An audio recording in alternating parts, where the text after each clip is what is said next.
developments in a story we've been following for more than a week. We are getting our first look at one of the women accused of working in a brothel, which prosecutors say was run by a former United pilot. She's one of 6 women who faced a judge for the first time since their arrests. Channel 2's Brandon Walker joins us live with more on what happened in court. Brandon? Hey, good morning to you, Jen. Court was procedural. I might add that prostitution is a misdemeanor charge. I can tell you that 2 of the women who appeared this morning got reset dates. Most of what we learned took place outside of the courtroom. I can tell you that we spoke to one of the women charged in this and the attorney of another woman. Both tell us that they've got a lot of questions here because they say that they're not sure why they were arrested because, according to them, they've got 0 ties to the former airlines pilot at the center of all of this. 6 alleged prostitutes were scheduled to appear in court this morning. At the moment, all 6 are out on bond.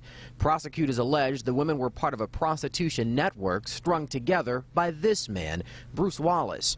Word of Wallace's arrest made national headlines, not just because he's an alleged pimp.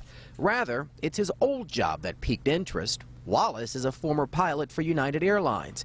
It's alleged that he ran a string of brothels in the Houston area. Wallace faces up to 20 years behind bars. His co-defendant is this woman, Tracy Tanner. We were in the courtroom when one of the alleged prostitutes went before a judge. There's no correlation between us at all, except for we're all in Houston. She spoke to us but asked that we not show her face. Was there any mention of Mr. Wallace during your arrest, during the interrogation process? It really wasn't brought up until I was actually in jail, and then I met with the other people that are involved in this, and so we're all mind-boggled and trying to figure out what's really going on and why we're all lumped together.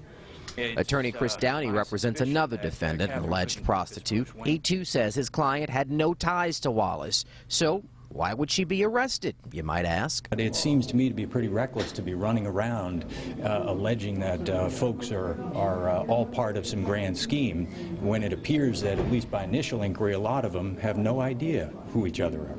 So we'll find out.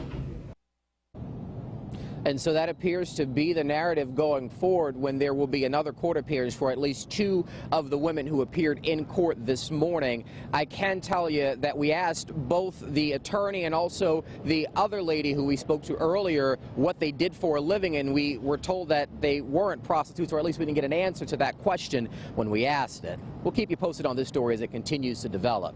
We're live this morning downtown. I'm Brandon Walker, KPRC. Channel 2 News. A long way to go on this one. Thank you, Brandon.